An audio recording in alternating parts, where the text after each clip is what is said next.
Hello from Mindset Daily, wishing you a day full of health, peace, and happiness. Thank you for watching the Mindset Daily channel. Don't forget to like and subscribe to support us. Thank you so much. What if the secret to success isn't in what you do, but how you think? Why do some people seem to attract breakthroughs effortlessly, while others remain stuck in place? Could the answer be as simple as learning to act as if you've already achieved your goals? There's a powerful psychological principle that the most successful people have mastered. A mindset shift so subtle, yet so transformative, it has the power to reshape your life. They act as if they've already arrived at the version of themselves they aspire to become. When you speak, think, and behave like your future successful self, even before that version exists, something remarkable happens in your brain. It begins forming new neural pathways that align with this imagined reality. You're not faking success. You're programming your mind to create it. The contrast between this mindset and self-doubt is striking. Doubt shrinks your world. It closes doors before they open. But when you move through life as someone who has already made it, in posture, presence, and purpose, something shifts. Your energy changes, and the world responds. Your future is already written in potential. The question is, will you continue rehearsing failure or step into the performance of your life? In the next few minutes, you'll discover exactly how to develop the mindset and habits that highly successful people use daily. It starts with mental rehearsal, a process backed by neuroscience, rooted in the practices of world-class performers. Think about it. Every great achievement in history began as a mental image.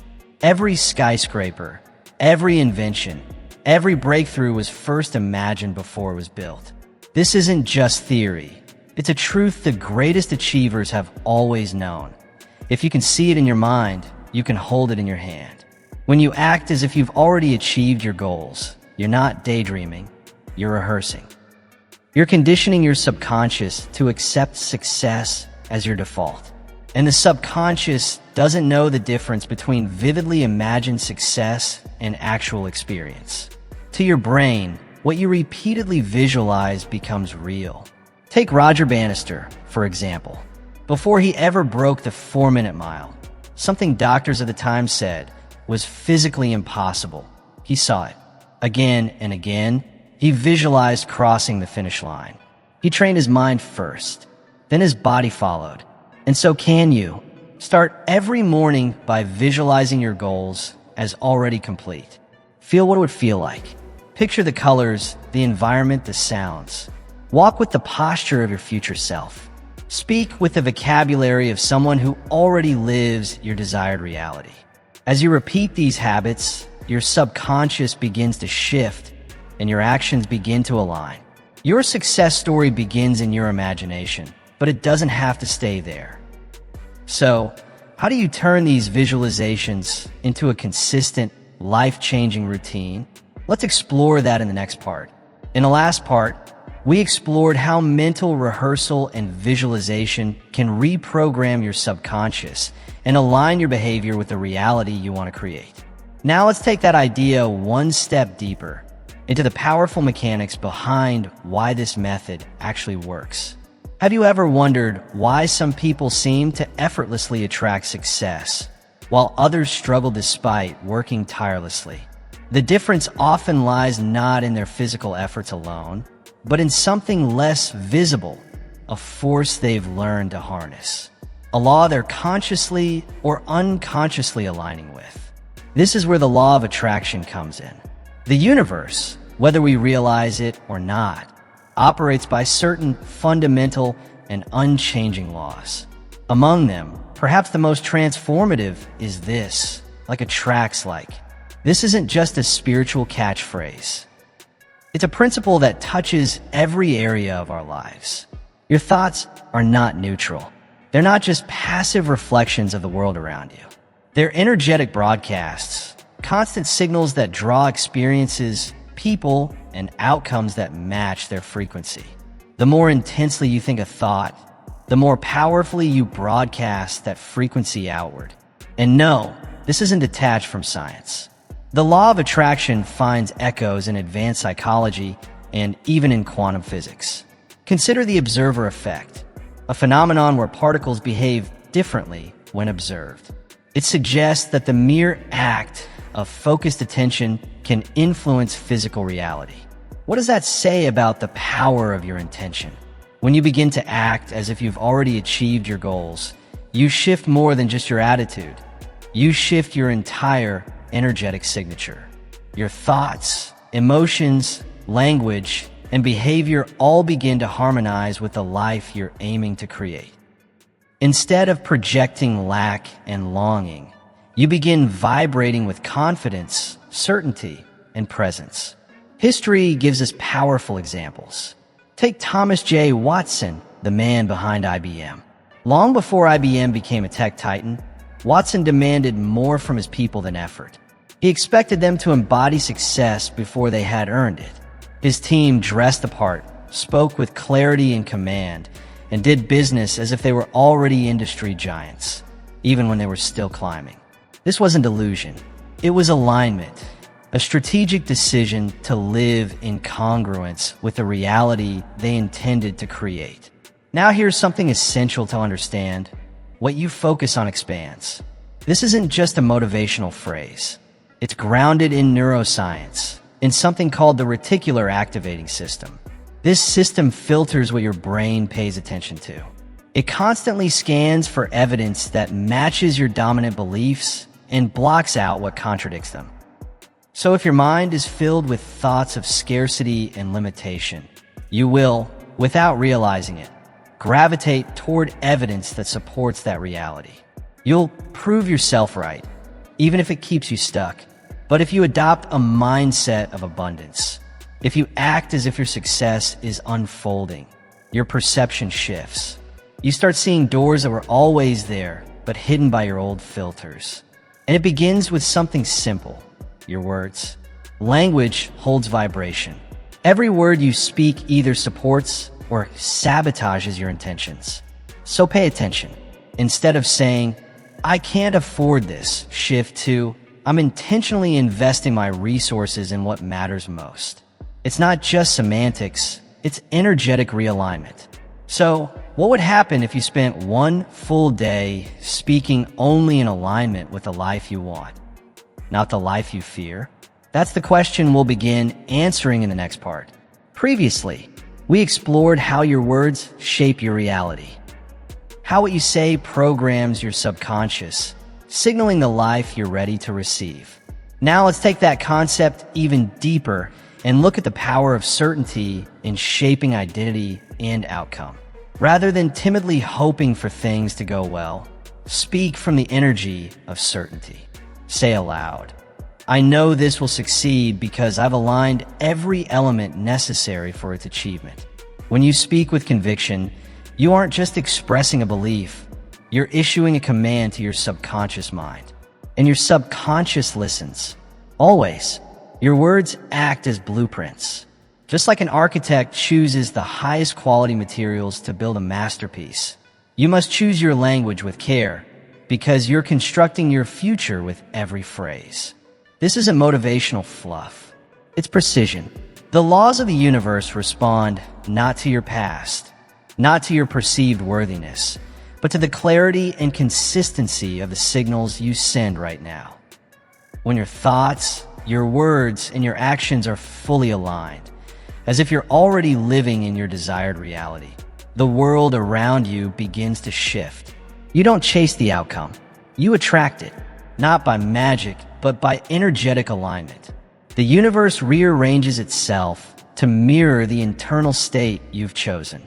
History proves this principle. The highest achievers didn't wait for circumstances to improve before upgrading their mindset. They didn't delay confidence until success arrived. They reversed the process.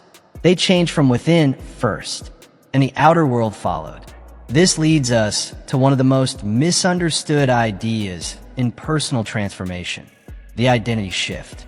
One of the biggest mistakes people make on the path to greatness is believing success is mostly about doing more effort, more strategies, more action. But here's the truth that separates those who merely attempt greatness from those who embody it. Real transformation isn't about behavior modification. It's about identity redefinition. It's the difference between someone who says, "I'm trying to get in shape," and someone who declares, "I am an athlete." The first lives in a constant loop of effort and friction, always striving, never arriving. The second, they don't force it, they live it. Their actions flow naturally from who they believe themselves to be. That's not just a semantic difference. It's an entirely different operating system. One is external and reactive. The other is internal and identity-driven. It's the shift from pushing uphill to becoming the kind of person who moves effortlessly in alignment with their goal. And one of the clearest examples of identity-level transformation, well, it begins with the story of a young man who would one day lead a nation and redefine what leadership looked like. We'll begin that in the next part. Previously, we explored the power of identity. How true transformation begins not with action, but with becoming the kind of person your goals require. Now let's look at a powerful, real-world example of identity-level leadership in action, one that helped redefine a nation's destiny. During one of the most tense periods of the Cold War, when the United States found itself trailing behind in space exploration, President John F. Kennedy didn't retreat into cautious language or measured optimism. He didn't speak of possibilities with hesitation or doubt. Instead, he stood boldly before Congress and later at Rice University and declared with striking clarity, "We choose to go to the moon in this decade and do the other things, not because they are easy, but because they are hard." That statement wasn't just a national goal. It was an identity shift. Kennedy wasn't just laying out a strategy. He was reshaping how America saw itself. He didn't describe the U.S. as a nation trying to catch up in the space race. He spoke as if the mission had already been decided, as if it was simply waiting to be realized. That kind of communication, rooted in conviction, identity, and vision, ignited a wave of belief across the country. It transformed everyday citizens, engineers, scientists, technicians, and administrators, into pioneers who would go on to accomplish what had once seemed unthinkable. And just like a nation, your life reflects your identity. Your current circumstances, your finances, relationships, health, and achievements are not random. They are precise mirrors of who you believe yourself to be at your core. They're the natural outgrowth of your current self-concept. So if you want different results, you must first become a different version of yourself. And that change starts with one powerful, deeply personal question. Who would I be if I'd already achieved my highest aspiration? Don't answer vaguely.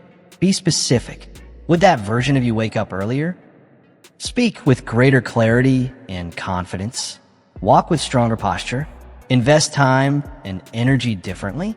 Would they lead with presence and prioritize differently throughout the day? Once you define this evolved identity clearly, your task is simple. Not to wait for life to give you permission, but to start embodying that identity immediately. Not as pretense, but as a decision. This isn't about faking it. It's about flipping the script on the traditional model of success. The old formula says, achieve first, then become. But the truth is the opposite. You become first, then you achieve. Here's why. Your nervous system cannot indefinitely tolerate contradictions. When you act as one person but believe you are another, your mind enters a state of cognitive dissonance, an uncomfortable tension between your actions and your self-image. And that tension, it demands resolution. So, what happens when your actions consistently reflect the future version of yourself? That's exactly what we'll uncover in the next part. In the last part, we explored how identity isn't something you wait to earn. It's something you embody first, allowing the world around you to reorganize in response. Now, let's look at what happens when you commit to this identity fully and how it sets transformation in motion from the inside out. When your actions consistently reflect a new self-concept, one aligned with who you want to be, something fascinating begins to unfold. Your subconscious mind, which is always working behind the scenes, starts to resolve the tension between who you've been and who you've decided to become. It does this by working tirelessly to bring your outer reality into harmony with your new internal identity. This is exactly how seemingly ordinary individuals throughout history have gone on to achieve the extraordinary. They didn't wait for success to validate their self-worth. They adopted the identity of greatness first, even when the evidence around them said otherwise. And in time, the world caught up. That's the formula. Internal shift first, external manifestation second. So how do you begin? Start today by writing a clear, vivid description of the person you are becoming. Not the version of you still doubting, hesitating, or reacting, but the version who has already achieved your highest goals. How would that version of you walk into a room? How would they respond to a setback? How would they handle money, time, and decisions? Begin to act in alignment with those answers, not as a fantasy exercise, but as an expression of the identity you've chosen to step into. This is not delusion. It's clarity. You're not pretending to be someone you're not. You're removing the dust, the old programming, the inherited limitations, and choosing to become who you truly are beneath it all. Because your current identity, as familiar as it may feel, was constructed. It was shaped by past experiences, by fears, by the opinions of others. But that identity is not fixed. It's flexible, and it can be redefined. And once you begin to move, think, and choose in alignment with your true potential, a new world begins to unfold. But even as you make these shifts, there's one silent force that often lingers in the background, ready to pull you back the moment things get uncertain. The fear of failure. It's subtle but powerful, and if you don't learn to see it differently, it will always keep your potential just out of reach. Let's talk about that next. In the previous section, we explored how choosing a new identity and acting from it consistently activates powerful internal change. But even with a clear identity, you'll inevitably encounter something that tests your resolve: failure. The difference between those who rise and those who retreat lies not in what they face, but in how they respond. Take Abraham Lincoln.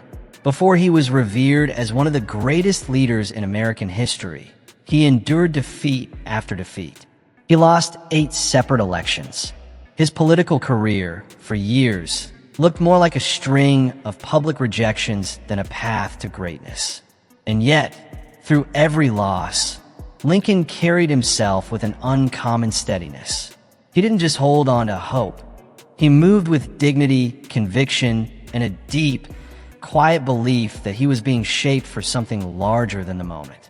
Where others might have seen failure as a verdict, he treated each setback as preparation, a necessary step toward the role he had not yet stepped into. That's the kind of psychological resilience you must cultivate. So the next time you face a challenge, pause and ask yourself, what would I do if I knew with absolute certainty that my success was inevitable? This single question can change everything. It shifts your perspective from fear to power, from hesitation to action. It rewires the emotional lens through which you interpret difficulty. You'll notice this shift especially in how you speak. Words matter. Begin eliminating tentative language from your vocabulary. Phrases like, "I'll try," or "I hope to carry uncertainty." Replace them with statements of certainty. "I will," "I am," "It's happening." Speak about your goals not as distant possibilities, but as unfolding realities. This isn't just wordplay, it's neurological reprogramming. It teaches your brain to interpret pressure not as a threat, but as a prompt to grow. You begin walking through the world with the inner posture of someone who already trusts the outcome. Imagine this. What if your success was already written in the cosmic ledger, and all you had to do was show up day by day, becoming the person prepared to receive it? This mindset doesn't erase obstacles, but it transforms your relationship with them. Each setback stops feeling like failure and starts becoming confirmation. Evidence that you're moving through the exact resistance necessary to develop mastery. Failure is never final unless you choose to label it that way. Every temporary defeat carries within it a seed, the seed of an equal or even greater benefit. But you can only see it when you look through the lens of inevitability, not insecurity. That rejection, it might be redirection. That delay, it could be preparation for something more sustainable, more aligned, more powerful. And in the next part, we'll go one step deeper, uncovering how your daily decisions, especially the small ones, either anchor you in fear or lead you steadily toward your future. In the last section, we explored how shifting your relationship with failure unlocks a new level of resilience, one where setbacks become fuel rather than friction. Now let's build on that foundation by stepping into the mindset that makes unstoppable progress not only possible, but inevitable. When you act as if failure cannot stop you, not from arrogance, but from deep inner certainty that every experience holds value, something changes in how you move. You take bigger risks. You follow through longer. You remain calm where others quit. Why? Because you're no longer measuring success by perfection, you're measuring it by growth. This doesn't mean you've eliminated fear. It means you've redefined its role. You begin seeing fear not as a barrier, but as a compass pointing toward where transformation lives. Those who achieved the greatest things in history, they weren't fearless. They acted in spite of fear. They understood that real courage isn't the absence of discomfort. It's the decision to act anyway, fully aware of the cost, and choosing progress over protection. So start today from that place of quiet confidence. Act as if your success is written, not as a fantasy, but as a destination you're already traveling toward. Watch as what once seemed insurmountable begins to reorganize into opportunities. Stepping stones you never noticed before. But to truly sustain this mindset, you need more than belief. You need structure, and that begins with what you do daily. Most people dramatically overestimate what they can accomplish in a single day, while completely underestimating what's possible over a decade. It's this mismatch in perception that causes people to chase big wins, while overlooking the real engine of transformation. Small, consistent daily actions. Think about it. Your life isn't built by one decision or one breakthrough. It's built by thousands of micro choices, repeated day after day, often when no one is watching. These little decisions, how you spend your first hour each morning, how you speak to yourself, what habits you reinforce, they're the true architects of your destiny. That's why creating empowering daily rituals is one of the most strategic moves you can make. When your habits align with your future identity, you're not just preparing for success, you're embodying it. Day by day, these rituals reshape your self-image until it naturally reflects your goals. And once your self-concept aligns with your aspirations, your behaviors follow. It becomes a loop, a self-reinforcing cycle of transformation. Consider what Vince Lombardi did when he took over the Green Bay Packers. He didn't just tweak plays or swap out players. He implemented a system, a set of intentional daily rituals designed to condition his team mentally, emotionally, and physically to think, act, and perform like champions. He didn't hope they would win. He trained them to believe they already were winners and then had them live accordingly. And this, too, is available to you. So in the next section, we'll explore how to build your own rituals, habits that bring your future identity into the present, one day at a time. In the last section, we explored how daily rituals, when rooted in identity, become a powerful mechanism for transformation. Now, let's look at how champions live out that identity, even before the scoreboard reflects it.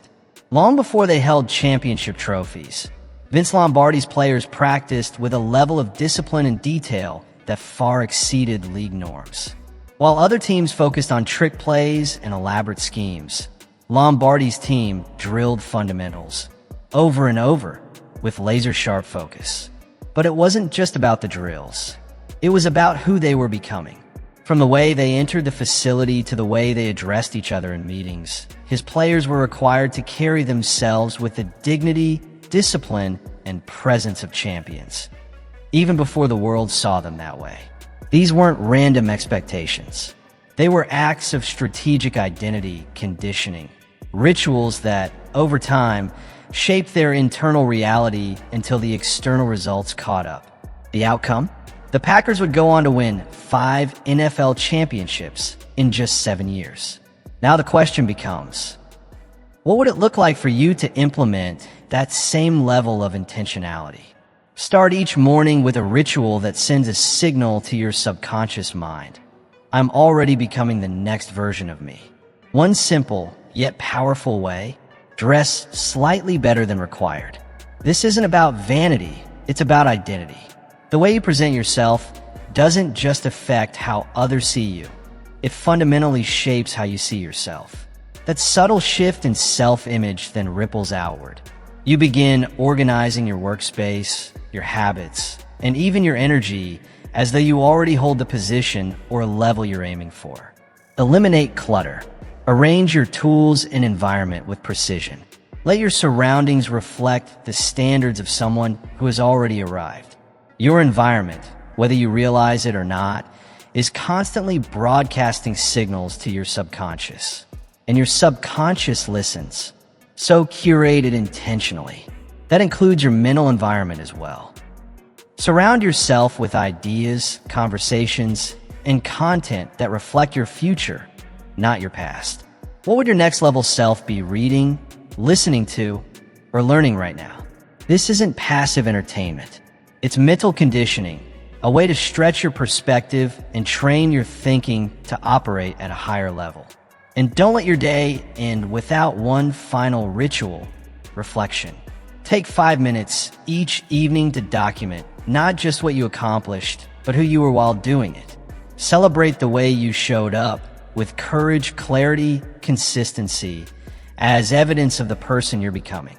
This subtle but intentional shift from measuring by metrics to measuring by identity accelerates personal transformation more powerfully than external validation ever could.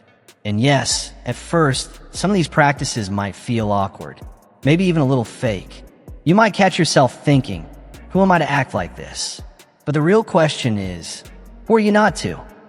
In the next part, we'll explore how to move through that discomfort and why the early resistance you feel is actually proof that you're headed in the right direction. In the previous section, we explored how identity-aligned rituals, even small ones, begin to rewire how you see yourself. But with that shift often comes discomfort. And here's the truth. That discomfort is not a sign you're doing something wrong. It's a sign that transformation is taking place. Feeling out of place in your new habits or mindset doesn't mean you're failing. It means you're expanding beyond your old identity. You've stepped into the stretch zone, and that tension you feel, that's growth trying to take root. There's a psychological term for this: cognitive dissonance, the mental stress that comes from acting in ways that contradict your current self-image. But here's the power in that. Your brain wants to resolve the conflict. So when you persist through that discomfort long enough, your mind starts to adapt. It begins to update your self-perception to match your new actions. Every day you stay consistent, you're literally reconditioning your nervous system to operate at a higher level. Those new behaviors, which once required intense focus, begin to embed themselves into your subconscious. And over time, what once felt forced becomes fluid. What once took discipline becomes instinct. You become the person who naturally does what once felt impossible. This is the hidden truth behind greatness. Extraordinary results aren't created by once-in-a-lifetime efforts. They're built on mundane, consistent rituals, practiced with purpose, repeated with precision, and aligned with the identity you're stepping into. But there's one often overlooked ingredient in this reprogramming process, one that shapes your perception, your behavior, and ultimately, your reality. That element is language. Language is not just how you express what you think. It's how you train yourself to think. It's not just a tool.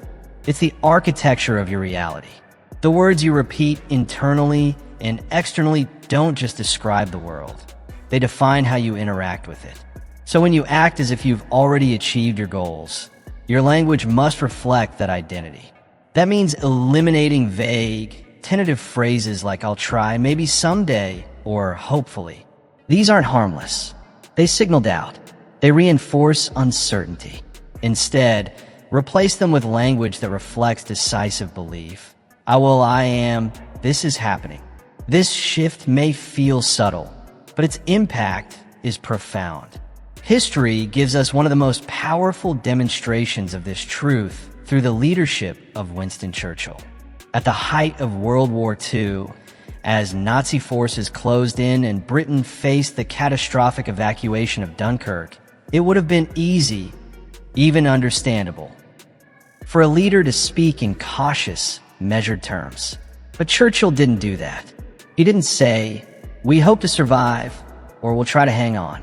Instead, he stood before Parliament and declared, "We shall fight on the beaches. We shall fight on the landing grounds. We shall fight in the fields and in the streets. We shall fight in the hills. We shall never surrender." These weren't just motivational lines. They were psychological strategy, a verbal structure so powerful it reshaped an entire nation's mindset. It turned fear into fortitude, uncertainty into unity. His words built a mental fortress so strong that even Hitler's armies couldn't penetrate it.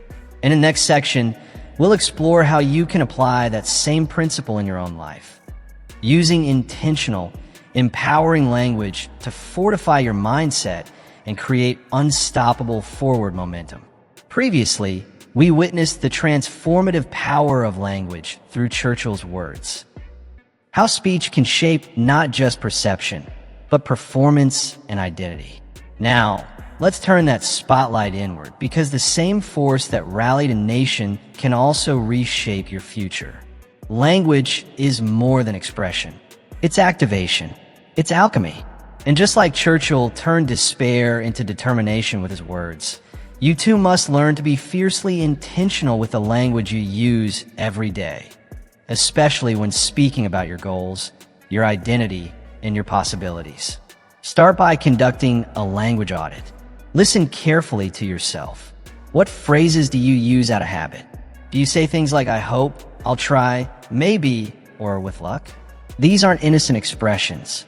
They're subtle signals of doubt, and your subconscious is always listening. Now, replace those phrases with words of conviction. I am, I will, I choose, I create. It may seem like a small shift, but neurologically, it's profound. Compare these two statements. I hope to land that major account this quarter versus I will land that major account this quarter. The first softly programs your brain to prepare for disappointment. The second activates neural circuits tied to focus, resourcefulness, and commitment. One creates hesitation. The other builds momentum. This isn't about tricking your mind. It's about training it, using language as a tool for intentional programming. Now let's take it one step further, beyond the words you speak to the questions you ask. Questions, more than statements, control your mental direction. The human brain is a problem-solving engine. Whatever question you ask, it will work relentlessly to answer. So if you ask, "Why is this happening to me?" your brain will supply reasons that reinforce helplessness. But if you ask, "How can I use this to my advantage?" you'll be directed toward insight, opportunity, and action. Instead of asking, "What if I fail?" ask, "How exactly will I succeed?" Feel the difference? These aren't just linguistic shifts. They're mental pivots that reframe your entire relationship with challenge, failure, and ambition. Because in truth, language isn't just how you communicate with others. It's how you code your subconscious mind. Every word is a line of instruction. Every phrase is a program you install. And when you consistently speak the language of certainty, progress, and purpose, you're no longer hoping for success. You're conditioning yourself to live it.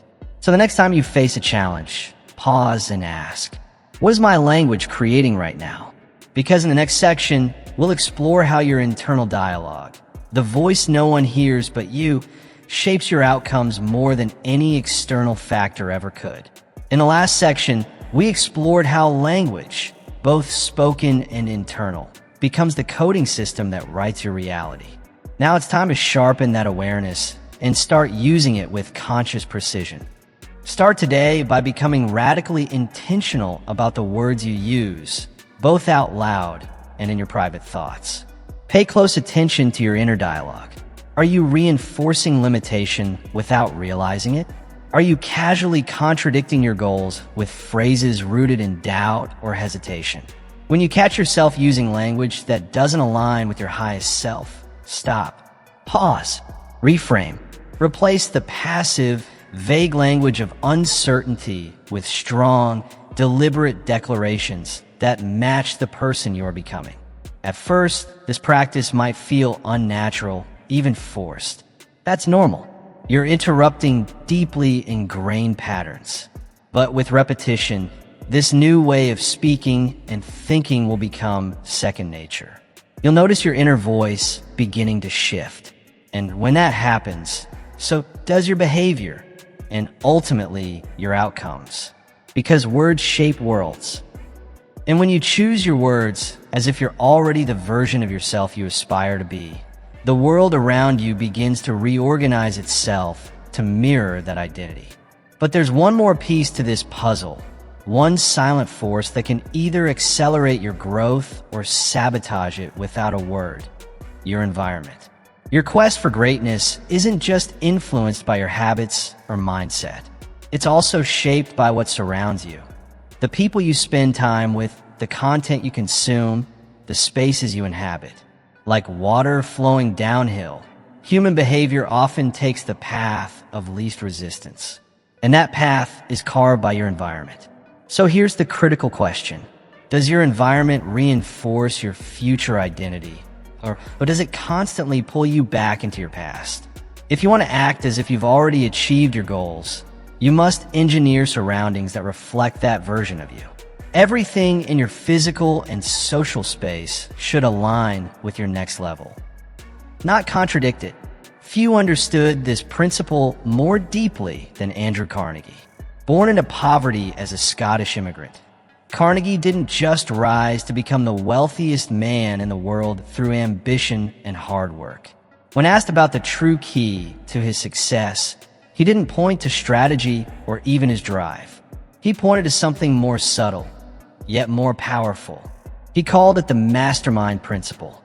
Carnegie made it a priority to surround himself with people who were smarter, sharper, and more specialized than him in areas he wanted to grow. He understood a profound truth. You don't have to overcome your personal limitations alone. You can outgrow them through strategic relationships. But here's the part most people miss. Carnegie didn't wait until he was successful to build these relationships. He started forming those alliances early while he was still climbing. Long before he amassed his fortune, he was deliberately placing himself among people who thought bigger, spoke clearer, and operated at a level he aspired to reach. What about you? In the next section, we'll explore how to apply Carnegie's principle to your own life, how to curate your circle and align your environment so it supports the identity you're stepping into, not the one you're leaving behind. In the previous part, we uncovered how Andrew Carnegie's rise wasn't just fueled by internal drive. It was supported by the environment he'd built around him. Now, it's your turn to apply that same principle with deliberate intention. Carnegie understood a powerful truth. Environmental elevation must come before personal elevation. You don't wait to become great and then change your surroundings. You change your surroundings so greatness has the space to emerge. Begin by taking a hard, honest look at your inner circle, the 5 people you spend the most time with. Whether you realize it or not, their beliefs, habits, energy, and expectations are constantly shaping your own. Their collective standards become the gravitational pull that your behavior begins to orbit around. Ask yourself, are these people already operating at the level I aspire to reach? If not, it's time to strategically upgrade your human environment. This doesn't mean cutting ties with everyone who doesn't match your vision, but it does mean consciously expanding your circle. Seek out mentors, people who have already walked the path you're on. Join mastermind groups, professional networks, or communities where your goals aren't considered exceptional. They're expected. And remember, proximity isn't just physical. Dive into books, biographies, and content from those who have conquered challenges similar to yours. Immerse your mind in the frequency of high achievement until it becomes your new baseline. And when necessary, create loving distance from people who consistently project doubt, diminish your vision, or reinforce limiting beliefs. This isn't about judgment, it's about mental clarity. Would you plant something delicate and promising in contaminated soil? Of course not. In the same way, you can't expect your future to grow in a mental environment that's constantly poisoning possibility. Now let's talk about your physical environment, because it matters just as much. Your workspace, your car, your wardrobe, even the tools you use daily. They all send messages to your subconscious mind about who you are, and more importantly, who you believe you are becoming. Organize your workspace with the professionalism and clarity of someone already operating at the top of their field. Dress each day not just for where you are, but for where you're going. Use tools and resources that reflect excellence, even in small ways. This isn't about excess or ego. It's about alignment. Will it feel awkward at first? Maybe even a little presumptuous? That's a good sign, because discomfort is evidence that you're stretching your identity, moving beyond the edges of who you've been and stepping toward who you're becoming.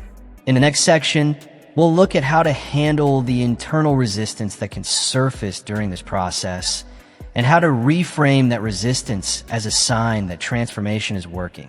In the last part, we saw how consciously designing your environment, both physical and social, can radically reinforce the identity you're stepping into. Now, let's take that insight one step further and uncover how even small environmental shifts can disrupt limitation and ignite transformation. Each change you make to your environment, whether it's upgrading your workspace, adjusting your wardrobe, or rethinking your circle, serves as a powerful pattern interrupt. It breaks the automatic loops of behavior that have kept you tethered to your current identity. It shakes you out of default mode and sends a new signal to your subconscious. Something has changed, and we're not going back. Remember, your consciousness always moves in the direction of its dominant thought. And what influences those thoughts more than anything? Your environment. When you surround yourself with symbols of success, empowering information, and the physical embodiment of the person you aim to become, your dominant thoughts begin to shift from limitation to possibility. Your surroundings become a silent but constant reinforcement system, delivering thousands of micro-affirmations each day that confirm who you are becoming. That desk you cleaned, that quote on your wall, that morning routine, that book on your nightstand. They whisper to you, this is who you are now. So start today by identifying one element of your environment. It could be a relationship, a space, or even a habit-triggering object that clearly contradicts the identity you're building. Then, commit to upgrading it within the next 7 days. It doesn't need to be dramatic, but must be intentional. This single shift will trigger a ripple effect, a cascade of renewed confidence, alignment, and momentum, pulling you closer to the version of yourself who achieves with ease what once felt impossible. But here's where many get stuck. They make the vision board. They rewrite the affirmations. They adjust their environment. But they forget one critical piece: action. Because the principle of acting as if demands more than internal alignment. It requires bold, physical movement, the kind that the world can feel, the kind that proves to you that you're serious. Too many people misinterpret this mindset. They think that if they just visualize success with enough emotion, results will magically appear. But that's not embodiment. That's escapism. True transformation demands that you move in the world as if your vision is already unfolding. Not from desperation or wishful thinking, but from deep conviction. It's a subtle but critical distinction, one that turns ordinary effort into magnetism, one that allows your energy to lead the way and lets your actions carry the frequency of inevitability. Consider the story of Ray Kroc. At 52 years old, Kroc wasn't yet the business legend we now remember. He was a struggling milkshake machine salesman battling health issues and financial stress. But when he encountered the McDonald Brothers' small, efficient restaurant in San Bernardino, California, he didn't see a burger stand. He saw a global empire, and from the very beginning, he acted accordingly. Long before he had investors, franchises, or corporate infrastructure, Kroc carried himself with the operational mindset of someone already running an international brand. In every meeting, every pitch, every decision, he spoke and moved with unshakable vision and strategic confidence. And that's what set him apart. In the next section, we'll unpack the mechanics of embodied execution, how to take bold, inspired action in a way that doesn't just get results, but reshapes your identity in the process. In the last section, we saw how Ray Kroc didn't wait for external validation to show up as a visionary leader. He embodied it from day one, and the world eventually aligned with that energy. Now, let's explore how you can apply that same principle to your own path, starting today. While Kroc was still negotiating franchise agreements, securing initial restaurant locations, and laying the groundwork for operational systems, he communicated with unshakable certainty about McDonald's inevitable dominance. He wasn't reacting to his current circumstances. He was responding to a future he had already accepted as fact in his mind. This wasn't delusion.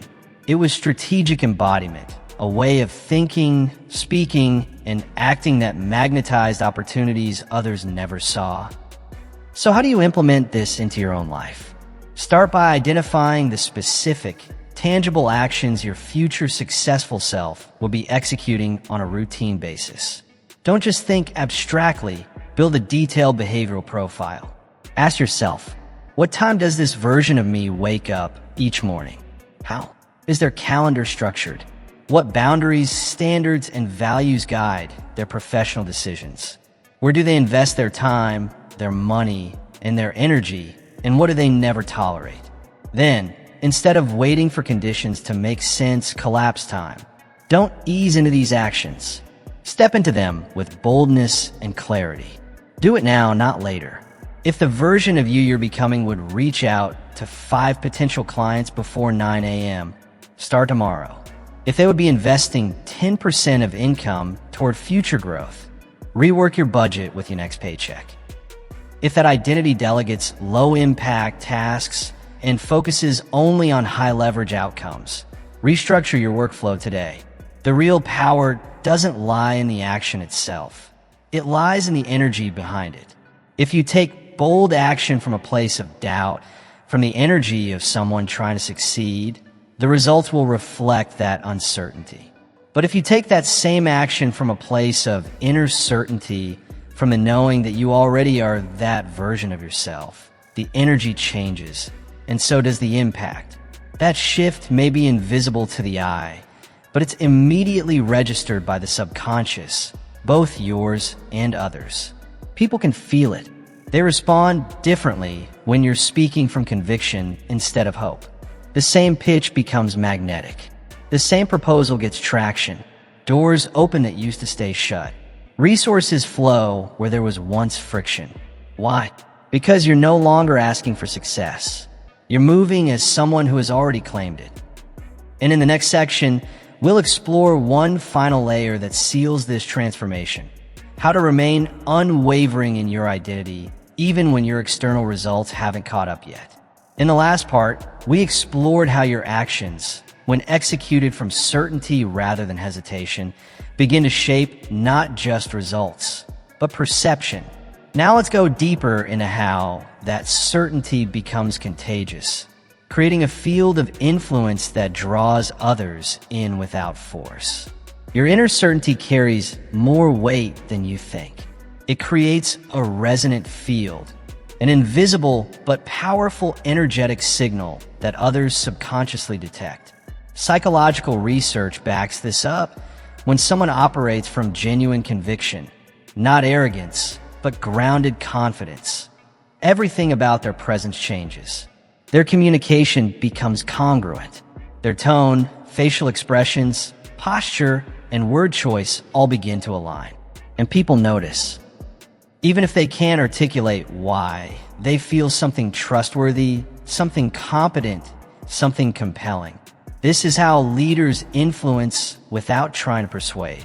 It's how ideas catch fire, not because they're shouted louder, but because they're rooted in certainty. So how do you bring this into your life? Start by doing a complete audit of any area where your current behavior is out of sync with your aspirations. Ask yourself honestly, are you delaying actions that your future successful self would consider a non-negotiable? Are you tolerating people, habits, or environments that your evolved self would never allow? These points of friction may seem small, but they generate energetic dissonance, a quiet but powerful resistance that blocks the very outcomes you're working toward. The solution? Alignment. Synchronize your external behavior with your internal vision, and do it now. Not when it's convenient, not when the world gives you permission, but now. Why? Because every aligned action builds momentum. Every time you act in congruence with your highest vision, even when circumstances don't yet reflect it, you wire your brain for certainty. Your nervous system starts to adapt. Doubt fades, and what once felt forced becomes natural. This is how embodiment becomes identity. Certainty isn't just built through repetition of affirmations. It's built through repetition of integrity, when your actions, decisions, and priorities consistently echo the person you claim to be. So here's your challenge today. Identify one clear, decisive action that your future self would already be doing, and do it. Not to impress anyone, not to chase outcomes, but to step into the version of you who no longer negotiates with greatness. This isn't about perfection. It's about alignment. And from that alignment, you'll feel a shift, not just in energy, but in results. Doors will open. Opportunities will find you. Because the world responds to those who move with internal authority. And as we step into the next part, we'll uncover the final, foundational key that makes all of this sustainable. The cultivation of unwavering belief. The kind that doesn't bend with doubt and doesn't fade when results are slow. The kind that powered visionaries like Henry Ford, even when the world told them they were wrong. Previously, we explored how internal certainty, reinforced by congruent action, becomes your most magnetic force. Now we go even deeper into the belief system that fuels that certainty when external evidence hasn't shown up yet. Henry Ford once said, "Whether you think you can or you think you can't, you're right." It wasn't just a clever soundbite, it was his operating system. This belief allowed him to revolutionize an entire industry, even when others said it couldn't be done. What made Ford different? He believed in his vision with absolute intensity. His conviction wasn't based on the absence of obstacles. It was forged through them. And that's the belief you must cultivate in your own journey. Start today by collecting evidence that supports your belief rather than contradicts it. Write down your small wins, even the subtle ones. Study stories of people who've overcome setbacks like yours. Focus on what's moving forward, not just what still feels out of reach. Gratitude is fuel here. Celebrate progress, no matter how incremental. And when doubt inevitably creeps in, as it will, don't take it as a sign to retreat. Take it as a signal to pause, observe, and challenge. Ask yourself, what if the opposite of this doubt were true? What proof might I be ignoring because I've been too focused on what's missing? Understand this. Belief is a choice. It's not a passive state that comes from results. It's a bold, conscious decision, and perhaps the most important decision you'll ever make. Because your mind doesn't distinguish between reality and vividly imagined experience. That's why visualization is so powerful. It carves neural pathways just like physical repetition. It's mental rehearsal that conditions the body and brain to act as if success is already inevitable. Think of Olympic athletes. They don't just train their muscles, they train their minds. Long before stepping onto the track or the court, they've already visualized the perfect performance thousands of times. So by the time they compete, their nervous system isn't experiencing it for the first time. It's following a well-rehearsed script. And this principle doesn't just apply to sports. It works just as powerfully in business, health, relationships, and personal growth. The entrepreneur who sees their company's success as inevitable behaves very differently from one paralyzed by doubt. They take bigger risks. They hire stronger talent. They navigate setbacks with creativity and resolve. Why? Because they've already seen it working. Their belief shifts how they move, and others feel it. Yes, belief sends ripple effects far beyond your words. People pick up on it. They sense it in your posture, your tone, your decisions, even your silence. And as that belief deepens, it starts to shift how the world responds to you. In the next section, we'll bring everything together: mindset, behavior, language, energy, and show how to sustain your transformation. So, acting as if becomes not just a practice, but your new way of life. In the last section, we explored how deep belief, reinforced by consistent visualization, begins to shape not just your identity, but how others respond to you.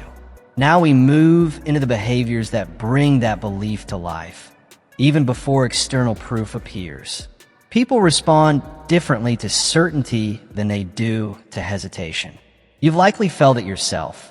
We're drawn to those who speak, act, and move with quiet confidence. And so is opportunity. It flows more freely to those who expect it, not those waiting cautiously on the sidelines. But this isn't about magical thinking. This is about strategic alignment. Acting as if doesn't mean sitting back and hoping. It means preparing now as if the thing you desire is already on its way. It means training for the promotion before it's offered. It means investing in the skills for the business you haven't launched yet. It means treating your body today like it already reflects the health you envision, not the condition you're trying to escape.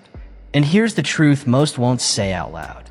The gap between where you are and where you want to be will sometimes feel overwhelming. You'll doubt. You'll hesitate. You'll wonder if it's working. And in those moments, you must come back to your foundation, your belief. Ask yourself, if I'd already achieved my goal, how would I respond to this challenge? What action would I take right now, not later? Then go and do that, even if it feels uncomfortable, especially if it does. Hold the line. Stay consistent, because sometimes the universe will test your commitment before it delivers the outcome. Those who abandon their vision at the first sign of resistance, they never find out how close they were to the breakthrough. History is filled with examples of people who redefined the limits of possibility. Not because they had more talent, but because they refused to give up. The 4-minute mile was considered impossible until Roger Bannister shattered it in 1954.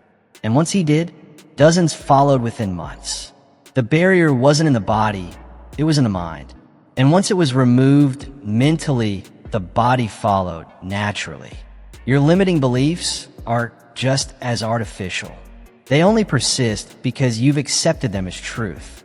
So question them relentlessly, and replace them with thoughts that reflect your highest self. Begin today. Act as if success is certain. Speak with the tone of someone who has already arrived. Think, move, and make decisions from that place. Not from where you are, but from where you're going. And eventually, you'll find you're no longer pretending. You crossed over. Walt Disney understood this well. Long before Disneyland existed, he would walk through empty orange groves in Anaheim, describing with vivid detail the magical kingdom he saw in his mind. He spoke about it as if it already existed.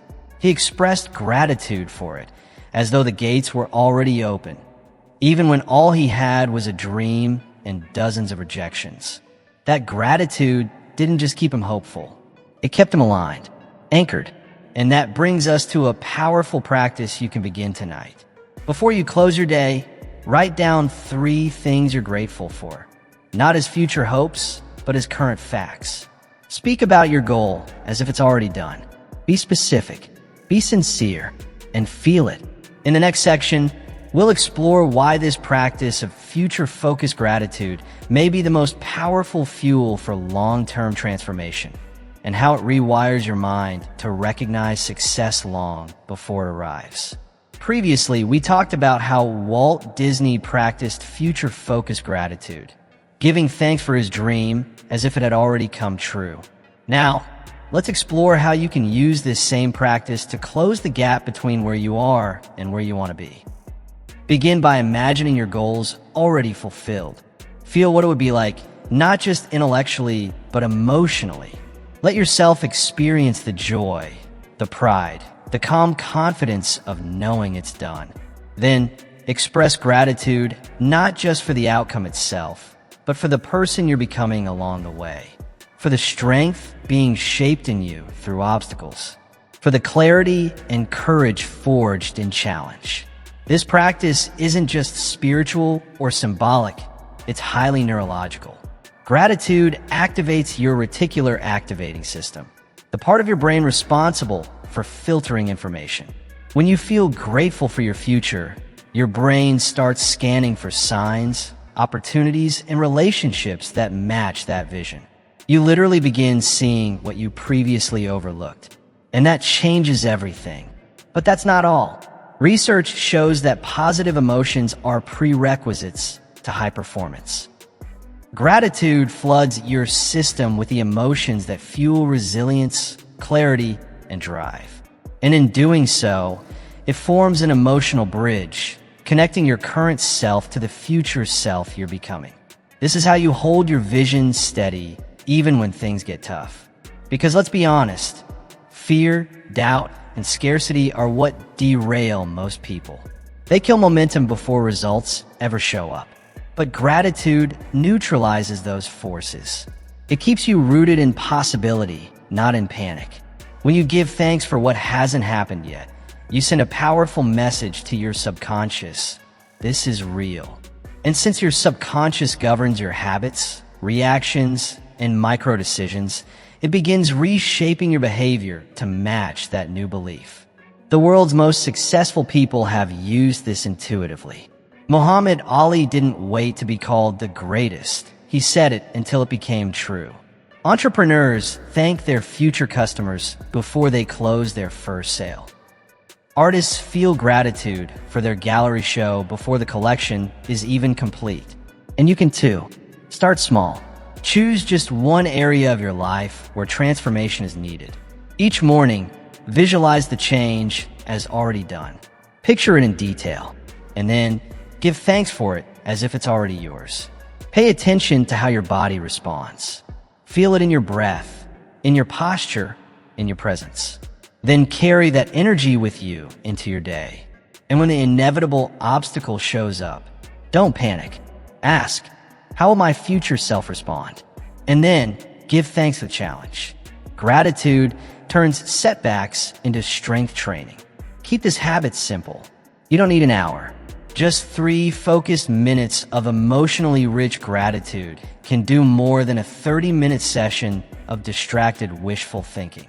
To make it consistent, create natural triggers. First thing when you wake up, before a meal, or right before bed. Tie the practice to a routine, and it becomes part of your rhythm.